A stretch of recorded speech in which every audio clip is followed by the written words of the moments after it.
ये श्लोक संख्या वर्तमान ग्रंथ की नहीं है। वर्तमान ग्रंथ में 14,000 से कुछ ज्यादा हैं। अनुशुभ छंद बनाने पर 16,000 श्लोक होते हैं। दुर्गा सप्तशती की तरह उवाचों की गणना करने पर 17,998 श्लोक होते हैं। फिर भी 2 श्लोक कम रह जाते हैं, लेकिन प्राचीन ग्रंथ में पूरे 18,000 श्लोक हैं। आज भी जो प्राचीन ग्रंथ हैं, जो प्राचीन लिखे हुए हैं, उनमें आज भी पूरे 18,000 श्लोक हैं। 335 अध्याय हैं, 12 स्कंद हैं,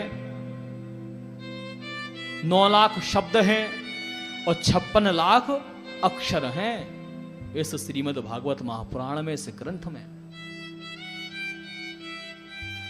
इस ग्रंथ में बहुत सी कथाएं हैं, लेकिन विशेषता परीक्षित और सुखदेव संवाद है। यह भागवत भगवान की शब्दमयी मूर्ति है। इसके सेवन से, श्रवण से,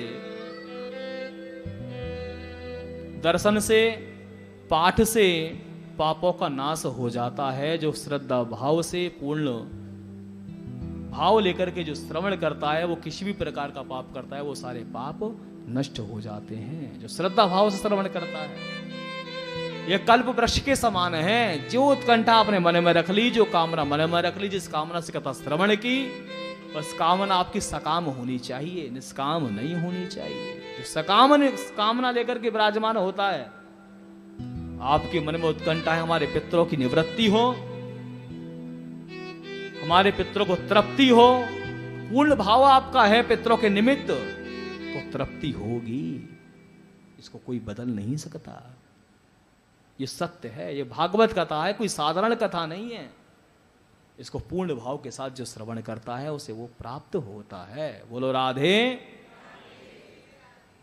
इस प्रकार सनकादिक भगवान भागवत महिमा गाई रहे थे। उसी समय भक्ति महारानी अपने दोनों तरुण पुत्रों के साथ प्रकट हो गई।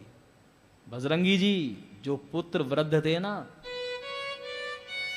वहीं आह्वान कर दिया गया था भक्ति महारानी का उनके दोनों पुत्रों के साथ। हरिद्वार में, वृंदावन में विराजमान थी भक्ति महारानी पुत्रों के साथ।